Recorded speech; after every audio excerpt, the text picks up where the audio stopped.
welcome to another installment of If It's in the Mind, It Can Be Managed, the Mind Management Mentors podcast.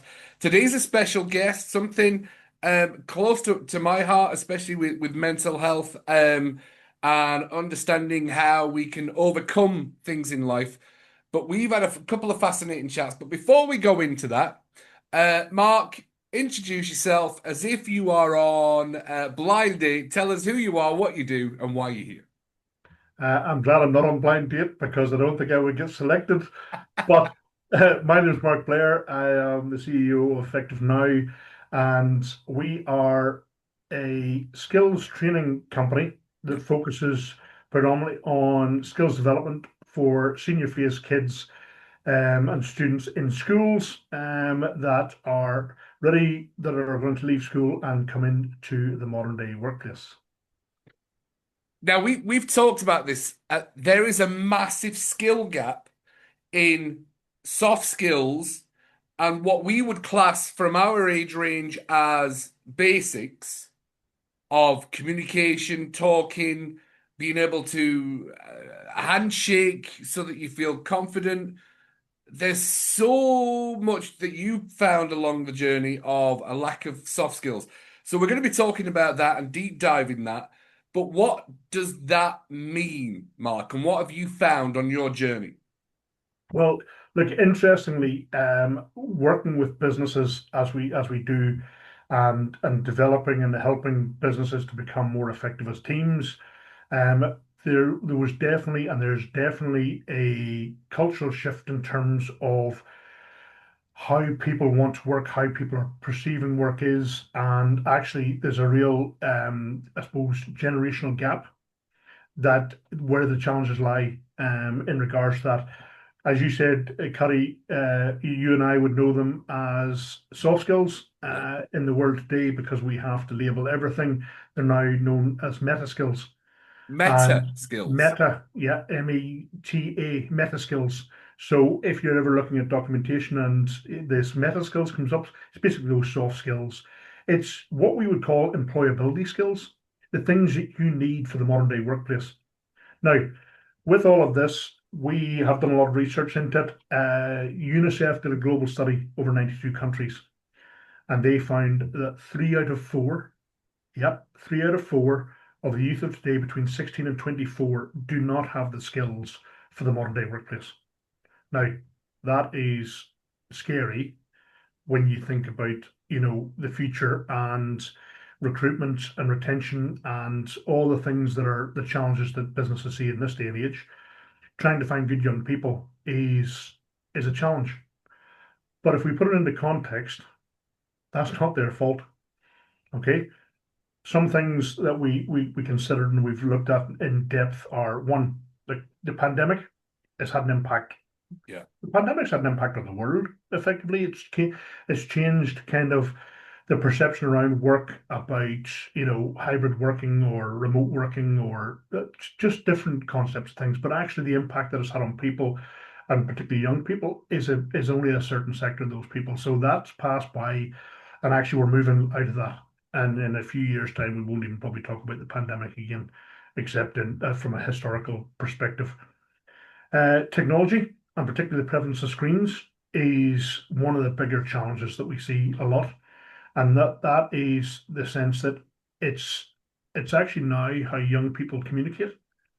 And for you and I, sir, we don't necessarily understand that because we grew up in an environment where there weren't mobile phones and phones in our day, and we have a laugh about this, was, you had two options with a telephone when it rang. You either answered it or didn't answer it. And if you didn't answer it, you usually got a tip in the ear from your parents to say, answer the phone. But those are the only two options. Nowadays, with, screening and caller ID and all sorts of things, you can decide whether you want to answer phones. You can send them to voicemail. You can do whatever it is that we do. So those challenges are there.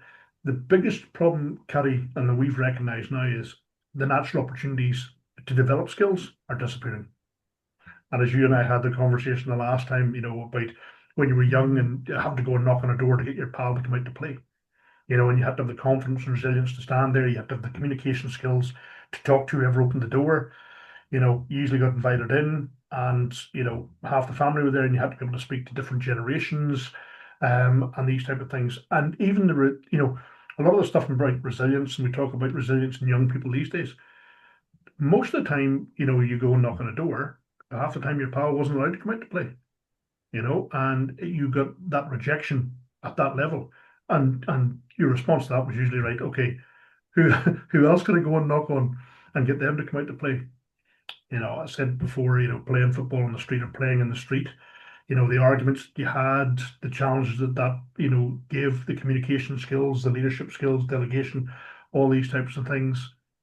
We talk about, going out with your pals on a Saturday at the weekend. You organized usually later on in the weekend, probably on a Friday, where are you going to meet?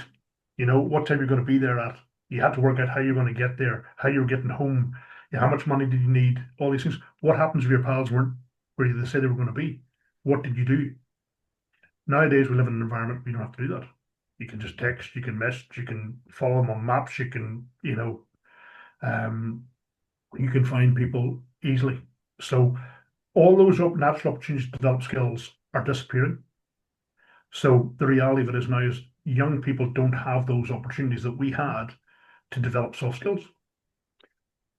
Even, I mean, for us growing up, I know I remember I had four jobs. From the age of about 12 years old, I had four jobs. And I know that they created a new law that you weren't allowed to work under 16 or something like that. There was an eight.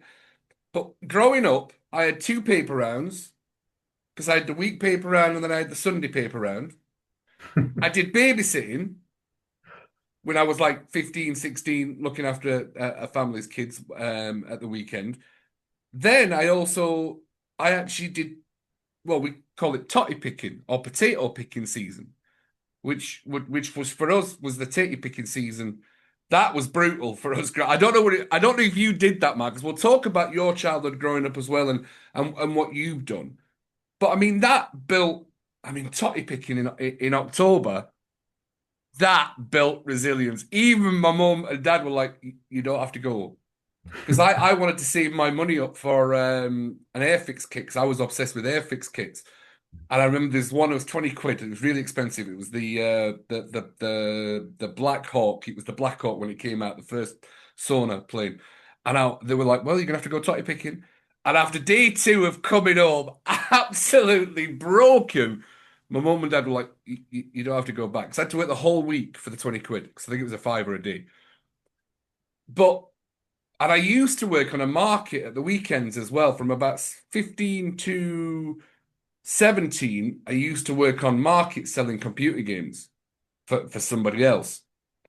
But that got took away from a lot of people. So I can understand us having the skill, I mean, resilience, totty picking. I mean, what was it like? How many jobs did you have when you were a kid growing up? Well, I mean, too many in the sense that I had a very entrepreneurial father who was a teacher, but we lived on a farm. We at one point then we left the farm. We grew mushrooms, and I used to have to get up before school and pick mushrooms, and then come home from school, and the bloody grown back again, and you pick mushrooms again, and then you thought to yourself you cleared this whole big, massive, big warehouse full of mushrooms, and then you go to bed tired, and then you wake up in the morning and it'll all be white again, and these things, and back to what you said. I picked apples. I came from in Northern Ireland, what they call the Orchard County of Armagh. So apples were a big thing, and at the time it seemed like this great idea, right? You get this little ladder, you have this little pack that you put in the front of you, and there's all these big boxes in the apple orchards, and you went up the tree and you picked all these apples and you put them in a little pouch, and then you went down to the box to put it in the box. And after you put the first two in and you looked at it and you went, how many of these do I actually have to pick before I can even fill a box of? And you got paid by the box of apples, and you think to yourself, it's going to take me 100 of these, little pouches to fill this thing, and it was brutal. Things like I think I said to you last time, I was a petrol pump attendant, from a young age, where I used to stand beside a petrol pump, in the cold, standing there in the evenings after school, filling up people's cars. And I'll tell you how long ago that was. That was when we had diesel and four-star petrol with the only two fuels. So yeah, but again, like we said, is the challenge you have now, Curry, in this day and age is that One, it's really hard for young people under the age of 16 to get a part-time job Yeah. because unfortunately, cash in hand type stuff doesn't really exist anymore. But Yeah. also, those jobs don't exist. We talk to our parents and they talk about things like, I did the milk round, I delivered milk, you know, or like you said, like paper delivery. Well, there is no papers now. People don't get No, papers delivered, I I know. mean, some of the only things, probably one of the only things now that probably equates that is like leaflet type drops or these Yeah. type of things.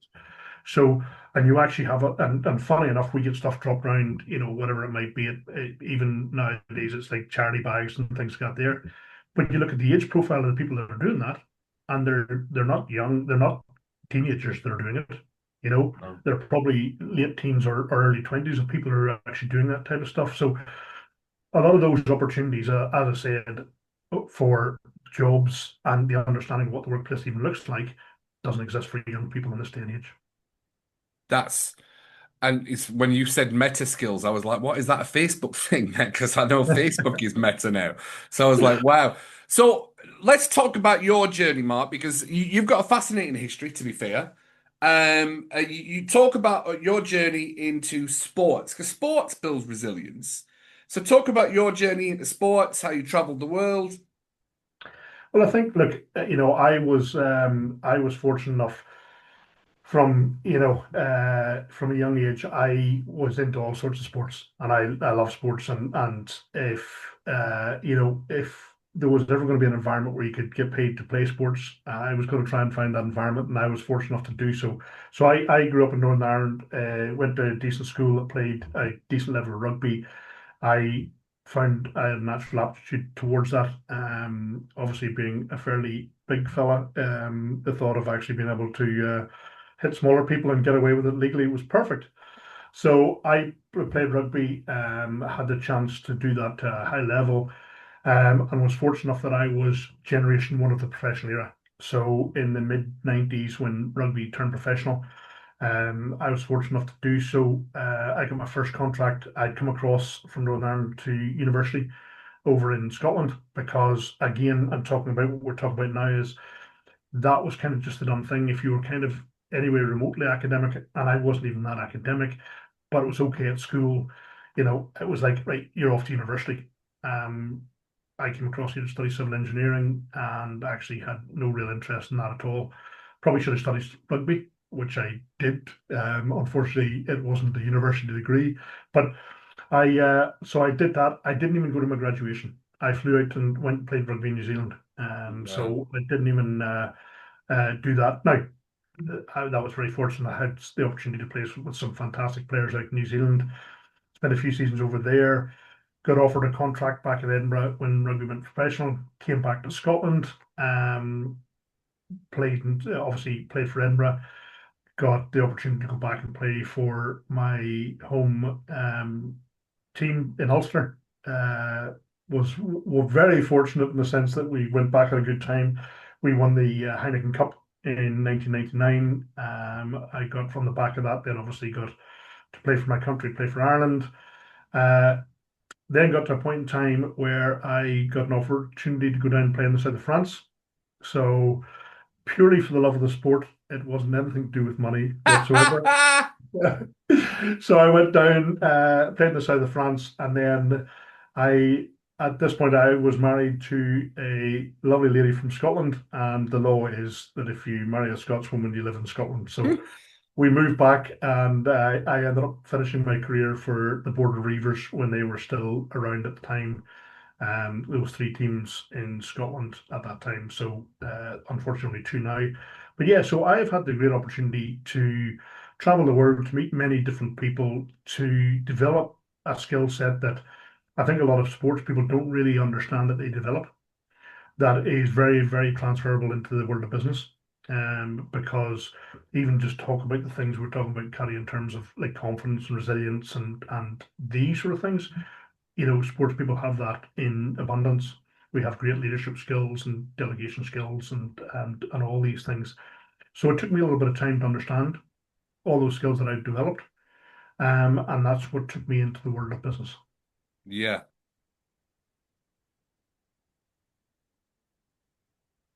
yeah. So you're about to ask me a question? I was going to ask you a question, but my computer did freeze for a second. But no. Where did your natural affinity? You talked about a natural affinity to leadership. Now we don't technically get given leadership skills at school, or do we? Because I mean, that's I never went to the Scouts or the Boy Scouts or Cubs or anything like that. But where did your natural affinity for leadership come from? Because you are a bit. You make me look small. To be fair, you've got about half a foot on me. What are you, 6'6"? Yeah, well, just about 6'5.5", but yeah, Six? Yeah. and nowadays probably getting shorter because I'm getting older. To be fair, I was 6'2", but I'm probably 6'1" now. Where did your natural affinity for leadership or wanting to be that leader come from? I think for a lot of stuff, I think it comes with competitiveness as much as anything else, and playing, high level sport. It drives that competitiveness, and leadership comes about, wanting to win and wanting to be successful. And particularly when you play team sports, you need the team around you to be successful for you to be successful. So I think a lot of that leadership stuff comes from that, where actually it's in your own interest to actually be a good leader to bring people on, because actually the other people are the ones that you need, particularly in a sport like rugby, that Mm. drive that a desire in you to be better. Yeah.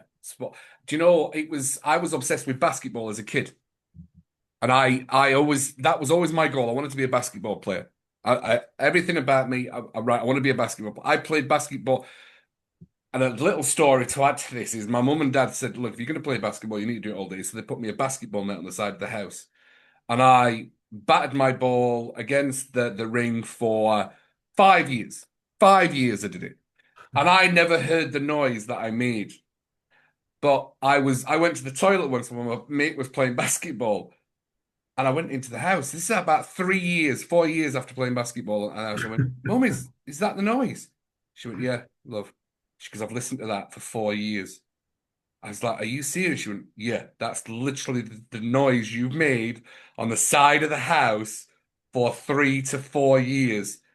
And it's in that moment, I'm like, oh my God, Mum, I never knew. She went, yeah, that's literally what, because she was sat knitting with his doink, doink, doink at the side of the house. But I remember teachers were really, I don't know, the teachers that I had, I did anything to get into the gym and go and shoot a basketball in the break times. When my friends were out playing, I went, can I just go to the gym and just get a basketball and go in there? Some of the teachers said yes. Sometimes I had to sneak in, but all I did was just keep throwing the basketball. But I remember that obsession for basketball taught me so much in life about just get better incrementally. 1% a day, just get better. And I'm shite at basketball now, to be fair. However, but way back in the day, that mindset, mindset is something that we can learn. 100% we can learn it. But the biggest part about it is looking back and going, actually, I already had mindset. I just didn't realize. And that's the Yeah. beautiful thing about mindset. So, especially with effective now, because effective now, you are going into schools, going into businesses. You've seen what's what's the top 3 to 5 skill gap issues that businesses are finding right now when they're wanting to employ people? Probably at the top of the list at the moment in terms of those sort of skills that are there is, and not some of them are not necessarily what you perceive as a skill. I think communication skills are definitely a key priority. One of the biggest challenges you hear from a business perspective all the time is that young people don't know how to communicate. They don't know. Young people even struggle with things like eye contact when they're talking to people and so forth, but also things like, even just answering the phone. Young people don't like to answer the phone. They would far rather message people or email people or do all these things rather than just picking up the phone. Now, you and I laugh at that because old school is like the time that it takes me to try and even just set up an email. I could have phoned about 5 people and had 5 conversations in the Yeah. same amount of time. So there's that is probably fundamentally one of the key challenges. Confidence is a major part with young people as well as is that there's a severe lack of confidence in young people. But I can kind of understand that because they don't know what the, a lot of young people when they start in jobs, they have no idea even what the workplace looks like or how to, or for them, how to act within the workplace.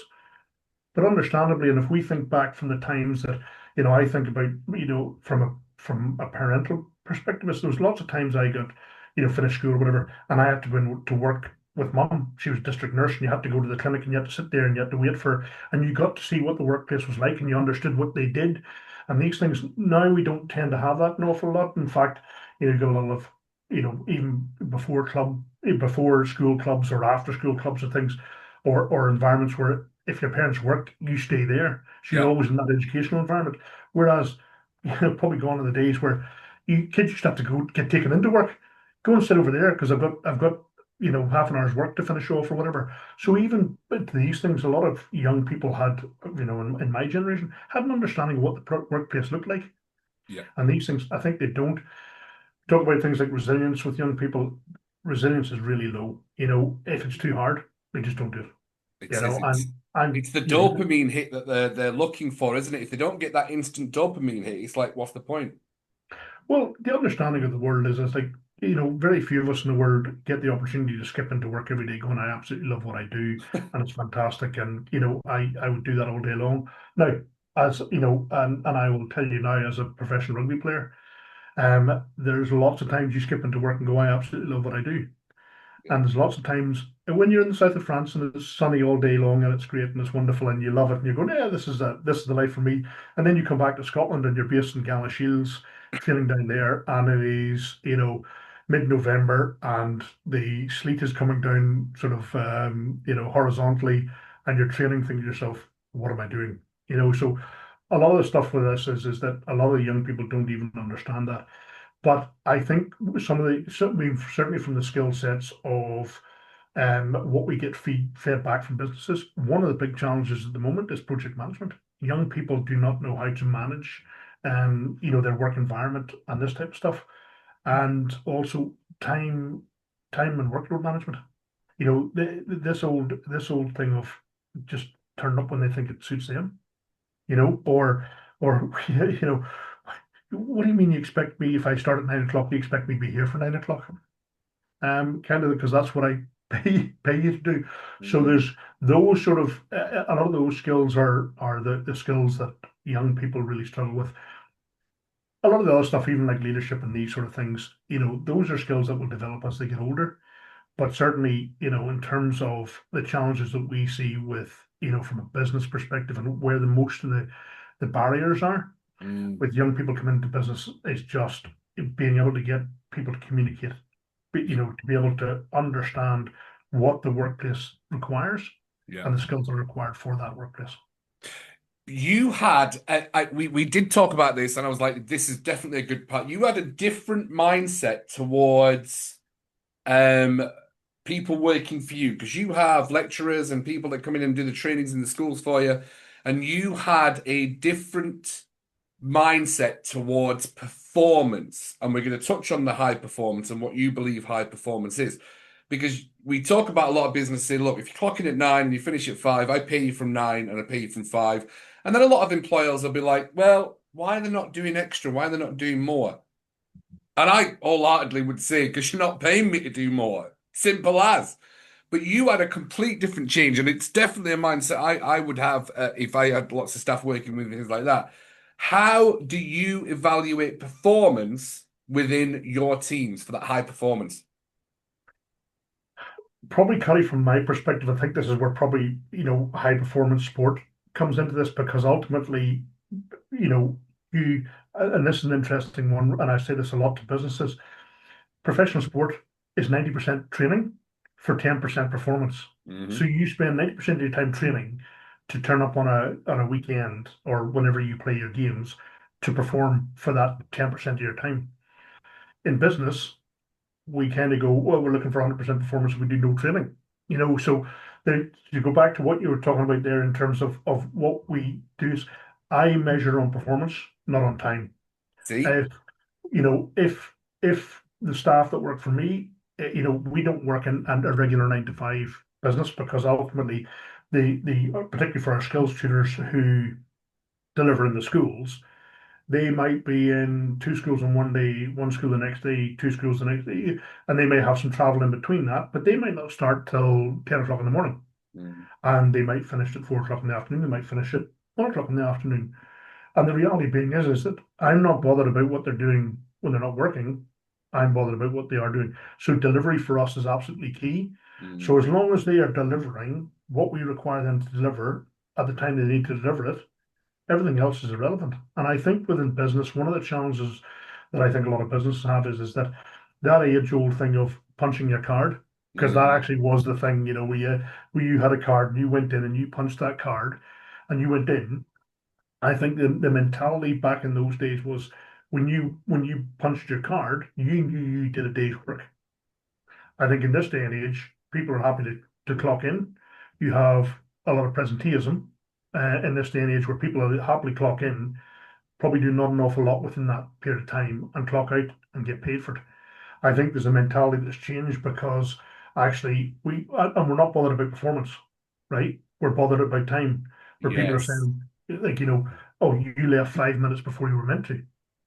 Well, okay, great, but actually forget about the 5 minutes that you're measuring. What about the other 7 hours and 55 minutes of the day that they haven't been doing anything? So I think sometimes a lot of the stuff is based on the fact that we don't know how to reward people either. So, for example, if you and I, Cuddy, we were working in the same job, right? And if you do it in half the time that I do it in, okay, does that mean that you're much better than me? Or does it mean that I'm just really poor? And the problem being is if you do it in half the time that I do it in, they'll want you as an employee to stay, because actually what they can do now is they can give you twice as much work. So you Yeah. can now do twice as much work in the time that I can do it in. Yeah. But that's giving you no incentive to do that, because why don't you just go slow like I go, and then we'll both do the same amount of work. And actually, the reality being is that nobody knows any different. So whereas what should happen is if you do it in half the time, you should get rewarded by somebody going, right, well, that's class. You've done the amount of work that we expect you to do. You can go home now. Because I'll tell you why. Because see, the next day you come in, you work to that level and you deliver that level of performance. Yeah. It's the same, in on the sports field we're measuring time, but the outcomes are like I love to be able to in a load of rugby games I play go, tell you what, look, we're nearly going to win here. Can you give us another 20 minutes to play? Because if you give us 20 more minutes, we'll beat this team. Well, that doesn't work in sports. Whereas in business, that's what we tend to do, because we're not measuring on performance, we're measuring on time. You Yeah. know, like we'll just keep working on. Yeah. And this is a culture that's probably been set in the last probably 20 years of this whole thing of, the expectation is you're gonna, I'll pay you for 40 hours, but expect you to work for 60. Yeah. Well, how does that work? And by the way, if you're gonna make me work for 60 hours, I'll take the 40 hours that I would do for you normally and I'll stretch it out to 60, And right? you know, one of the funniest things I remember when you're telling the story, I'm like, oh my God, I remember something that happened. So I used to work at, it was way back in the day. I left school. I didn't go to university. I left college, got a job at Hepworth pipe building. It was a low skilled job, but it was good money. That's what we did when we were younger and things like that. And I went working, and the whole big company brought in a time performance £1 million business to come and evaluate how much more production they could get out. Yeah, And I used to sit and watch, and they timed it. They had all these mathematical equations. And I just remember they said, now we've done the mathematical equations. You're going to be able to make, in an 8 hour shift, you are now going to be able to make 60 pipes, 60 of these special pipes. yeah, Whereas they'd already been making 40. yeah, They went, no, we've timed it, everything like that. You're now going to be able to make 60. Not a problem. There was a bit of an uproar, right? This is the funniest part. So they said, all right, now that's what the company said, right? So now we expect you. So this is your targets. You've got to make 60 pipes in your 8 hour shift. So what happened in this business is the machines kept breaking down. yeah.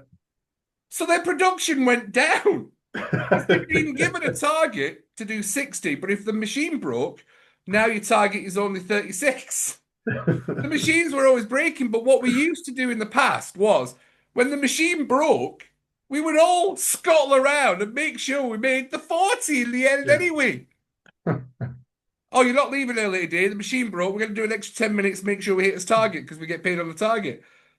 The production went down and we started making 35 instead of the 60 at the end because the machines kept working down. So they gave us a new calculator. It's just silly, isn't it? It's just silly that old mindset towards I pay you for time. And they never took into account how much harder we all worked when a machine broke, so we still made the 40. But a lot of the stuff with this kind of, and we've done a lot of research on this type of stuff as well as is, here's a question for you. Have you ever run a marathon? Let's be honest, I'm not a marathon runner, but yes, I'll say yes just for the. No, I've never run a marathon. Right. But for example, right, like all things, can't you sprint a marathon? No. Right? Because it's all about understanding how you get like back to performance. If you start off right, if you could sprint a marathon, Usain Bolt would be the fastest marathon runner in the world, right? Right? Usain Bolt, right, isn't geared up to run a marathon. I'm not No. even sure he could actually run a marathon, let alone sprint one. But yet, going back to what you're saying there is effectively what businesses are asking you to do is they're asking you to sprint all the time. Go. We've worked out how fast you can go. If you can produce a pipe in this amount of time. If you go at this pace, you can do that all day long, right? Mm, But back to what you said before, it's not physically possible, right? And this is where, for me, a lot of the things come out of this, particularly around my staff, is that rest and recovery is actually more important than performance itself. But yet in business, we want to sweat the asset, we want to flog everybody, right, to get the maximum out of them. But we don't understand that if we actually treat them in a better way and we give them rest and recovery, we'll get a better performance. You could have what would have been a better scenario was right, rather than saying make 60 pipes in this amount of time, can you make the 40 pipes in a shorter amount of time? And actually, do you know what? If you do, then you get to go home early. You get more rest and recovery, which means when you come back in the following days, you're actually thinking to yourself, oh, do you know what? If I only have to make 40 pipes and I can do that in a shorter amount of time, I benefit from that. I get a reward of actually some time back, which means actually I'm not as tired as I was doing these things. And that's in terms of productivity. That's how we can increase productivity, not increasing the numbers of pipes. Because as you said, you try to increase the number of pipes, and then suddenly productivity goes down. But also people then break down. Machines break down, but people break down, you know? So ultimately, when you talk about, particularly with high performance, is understanding. I think one of the challenges in business today is we don't get our time and workload management right. mm, We see this with a lot with small businesses. We've done an awful lot of work with small businesses. Say, for example, in the trades, their biggest downfall is time and workload management, over promise and under deliver. And mm, actually, ultimately, you get a quote for somebody coming around, the electrician comes around and gives you a quote and says, right, yeah, I can do that amount of work and I'll have that done within 3 days, no problem at all. And here's my price. And you go, oh, great, that's great. And ultimately, at the end of the day, they've got their time and workload management wrong. Into, 3.5 days into it, they still haven't finished. You're a little miffed because they said 3 days. The client that they're meant to have gone to is now miffed because they haven't rocked up yet. yeah. And actually, the electrician himself is miffed because he's got now two people in his ear going, why haven't you finished? Why haven't you started? These things. Whereas actually, if we get our time and workload management better and we're more performance driven, keeps everybody happy, which means ultimately, at the end of the day, as a business, you're happier. I love it. I love it. And that's everything that we talk about is culture, climate, understanding, empathy, positive mental and intelligence within the business structure.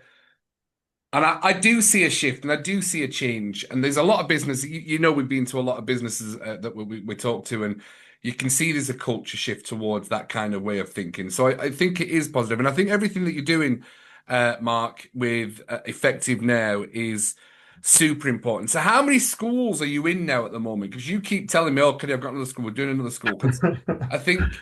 it's important for everyone to hear and understand how many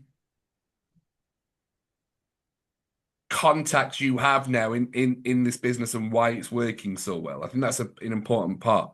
Yeah, look, I think, I mean, and before I go into that, I think there's a bit of context to put around stuff as well as it was fantastic to hear Keir Starmer a month ago or whatever talking about now like apprenticeships becoming gold standard. It's not just all about university.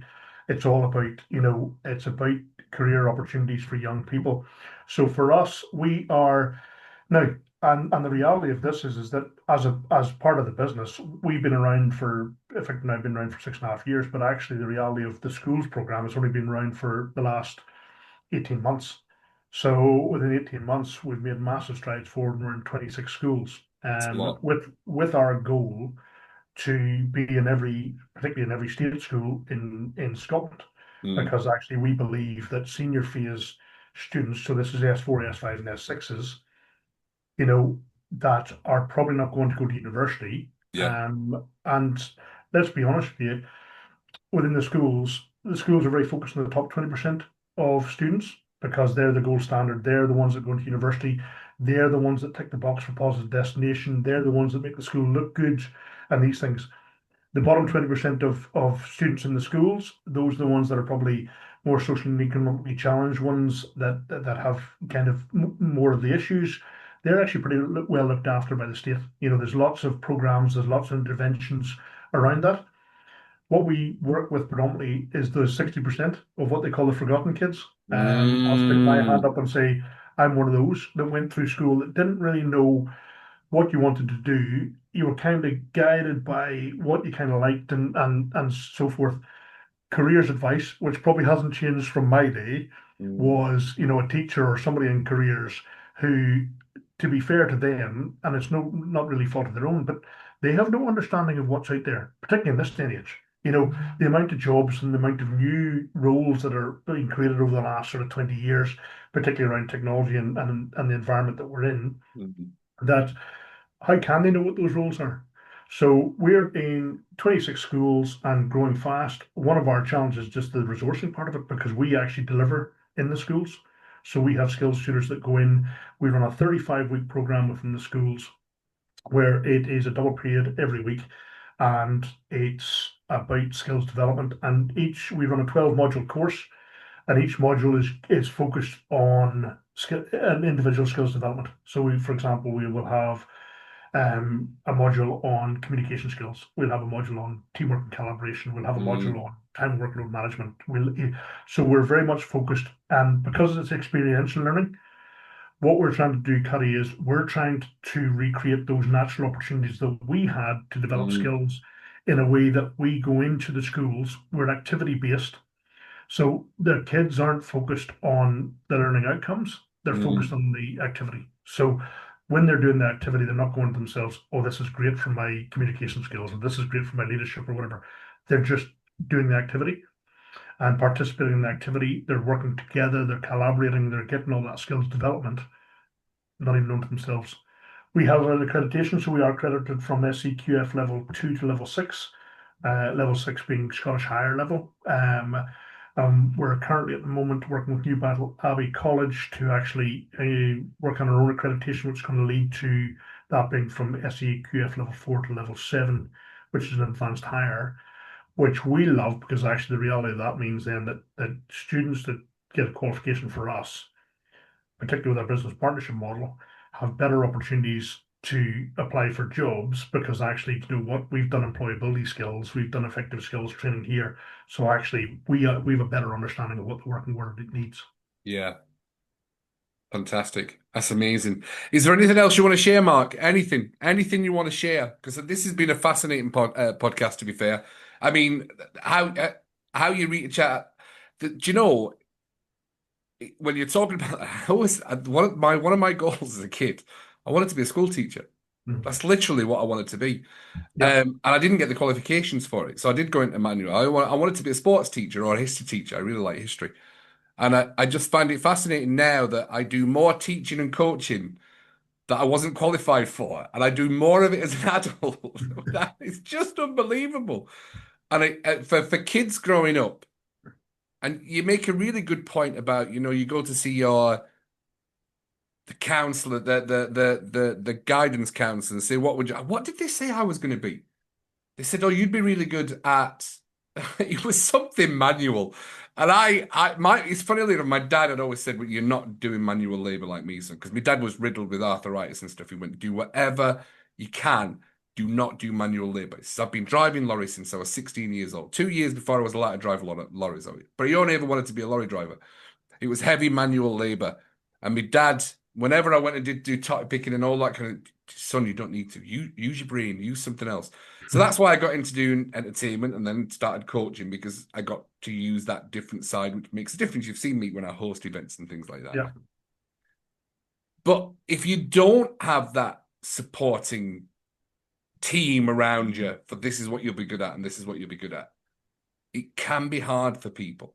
And you're absolutely right with everything they've gone through with COVID and now the screens and living on the screens. And I remember you talked about the way that people communicate. It is abbreviated. There is terms that we wouldn't know or understand. And I'm like, holy shit, this is how people communicate. But businesses don't want that kind of communication in. They want to be able to bring people into that communication system of this is how we communicate as adults, I suppose. I think a lot of the stuff nowadays, we talked about this earlier on, we went through this phase where, verbal communication is made up of three parts. It's made up of the words you say, the tone that you say it in, and the body language. The words you say are actually 7%, make up 7% of it, Mm, 38% is the tone, and 55% is body language. We went through this whole phase of then this is why things like text messages or emails became a really poor form of communication because the recipient would usually put the tone that they felt that they thought the message was coming across in. So if I had sent you a message, you would then put the tone and context to that of how you thought I was saying it. We have got around that because actually nowadays, and even in the business world, we use emojis now as that we use that as body language and as tone. So yeah. for example, if you put a smiley face, on the end of your email to somebody, right? It's basically saying that this is a pleasant conversation. I did hear the other day, and I kind of it makes me laugh. For this stuff is if you put a thumbs up, apparently nowadays that's very passive aggressive. And I'm thinking to myself, my word, I've only just learned how to put emojis onto to emails and these sort of things. That's So passive aggressive. Why is a thumbs up passive aggressive? You no think that idea. would be passive aggressive? Well, but you know what? And this is the way the world's evolving. But the reality of things is, unfortunately, in today's age, in the world of business, you still have to be able to communicate with people. You still have to be able to talk to people. You still have to be able to pick up the phone. There's very few jobs out there in this day and age that you can get away with not speaking to anybody for the day. But like you were asking earlier on there, Cuddy, about things like let me just be clear as well, for this stuff. We have a business partnership program, and the business partnership program is to help support the schools program because actually I don't know what all the jobs are out there. I don't know what the roles within different businesses are. I don't know what the career pathways are. I don't even know how to even engage. I, we hear about all these jobs and these roles, and I don't even know what they mean. So from that perspective, we get businesses to help support us by actually them engaging in the educational piece of letting young students know what those career pathways could look like, or what those roles within the business are, or what Mm, are the things you need to do, or what's the skill set you require to get into these things. So we have a business partnership model that's growing on a weekly basis. We're bringing more and more businesses on board that are helping us support the young people to give them a better understanding of what that is. And the way we do that is as we do school engagements, we get businesses to come into schools, the opportunity to showcase your business, talk about the career opportunities and the roles that you have, and it's not about giving young people jobs because actually a lot of businesses don't necessarily have roles for people. mm, But the nature of being is it gives them an education of what that is. But what is it? Yeah, you actually do as a business. Why would that excite young people to get into that, mm, and so forth? We do things like site visits or office visits where we can then bring students from the schools into the workplace to give them an understanding of what it even looks like, meet people, have those 2 or 3 touch points with people, We're then looking at things like work experience. How can we help businesses in time getting young people for work experience that actually want to be there? And then ultimately, at the end of the day, it'll be about employment, and can our business partners, if they've got roles they want filled, can we help them fill those roles? Can we get away from the old, nature of how difficult recruitment is, where you put it out there, for young people in roles, you get 25 or 30 or 40 or 50 or 100 CVs in that you have to try and scroll through. When Mm, ultimately, at the end of the day, all you're really looking for is young people who are enthusiastic, that want to work, that have got the right attitude, because you'll teach them everything they require for the business. yeah, Our idea is that we want to start putting more young people into roles that they're actually interested in, yeah, rather than actually just going for jobs that they don't last. Because, as I said, recruitment and retention is really difficult. In the construction sector, they have the £100,000 gamble. And that £100,000 gamble is, if you take on an apprentice in the construction sector, the cost to you as a business will probably, over the 4 years, will be £100,000. wow. That's a whole new, that puts a whole new perspective on it. The dropout rate in apprenticeships in construction are between 30 and 40%. Jesus, So that's a lot. imagine you go through 2 years and you invest £50,000 in somebody young, and they decide they don't want to do it. Or, like we find with a lot of businesses, is they go through their apprenticeship, and as soon as they get their card or their certificate or their ticket at the end of it, they say, "Oh, thanks very much, that's great. Oh, by the way, I'm away to work for Joe Black down the road because he's going to pay me 50p an hour more." Yeah. Yeah, because Joe Black hasn't had to spend £100,000 on you to get you to where you need to be. Yes. And by the way, Joe Black's going, "Thanks very much. You've done all the hard yards. I'll have you."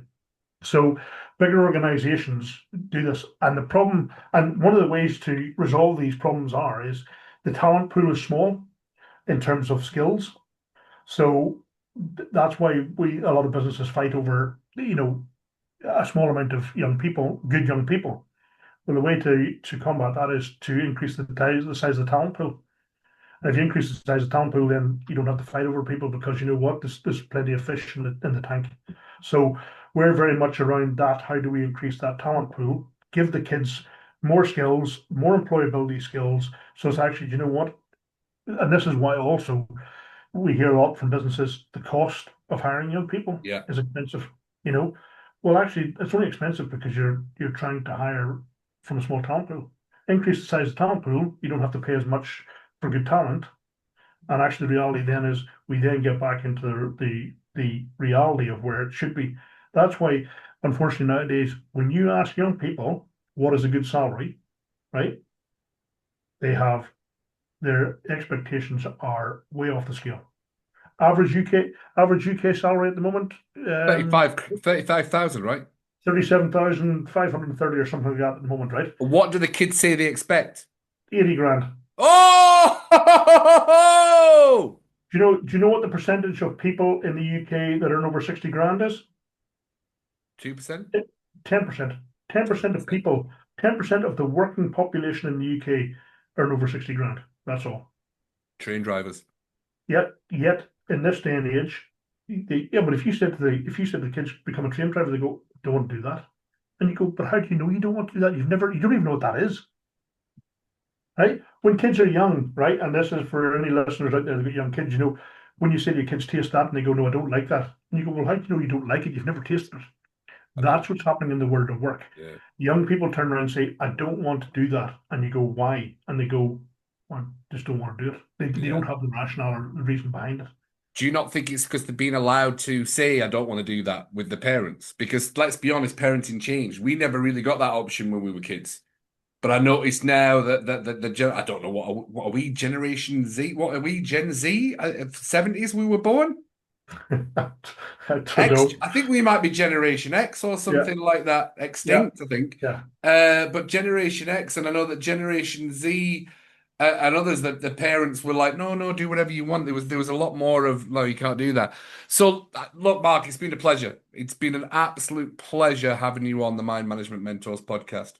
Um, the business opportunities for people to be able to get in contact with you. We'll put your details into the podcast as well. But if I love the sentiment of this is let's increase the talent pool. Well, Uh, can I just, I'll finish off by saying, Kelly, right? yeah. If you think about it this, right? So if you're a local business, right? Those 60% of kids, right? Though, as I say, the forgotten kids in school, and it's not, these kids are well educated. They just don't necessarily know what they want to do. So they're not going to go to university. And a lot of parents are happy with that because why send kids to university at a cost that they might not even, and you know plenty of people who've got degrees who don't even work in that field or that sector. So those 60% of kids are going to live at home for the next 6 to 7 or 10 years because they can't afford to leave home. They're going to work within that area. And we say to local businesses, well, you've got the opportunity, you've got the opportunity now to help upskill them, right? Otherwise, all you're going to do is bitch and moan about there not being no good kids. These are kids that are going to live in your area. They won't travel more than a bus, a tram, a train right away. They won't travel more than probably 5 or 10 miles to go to work because the days of commuting for 2 hours don't exist anymore, right? Because Mm, COVID certainly put a paid to that as well as people just won't do that anymore. So if you're a business, and you employ people, right, you can either sit and bitch and moan about there being no good kids, or you can do something about it. yeah. Join the revolution. Let's upskill the kids and let's actually make them better because ultimately, at the end of the day, it's going to benefit your business. It's going to Yeah. benefit communities. It's going to benefit the economy. And that's how you become effective now. Boom! Boom! Pleasure. It's been an absolute pleasure having you on the podcast. If it's in the mind, it can be managed. I always say that. And there's always possibilities. As always, big love from Cuddy. A massive thank you to Mark from Effective Now. And we'll see you on the next episode of the Mind Management Mentors podcast. You're a star, Cuddy. Love you.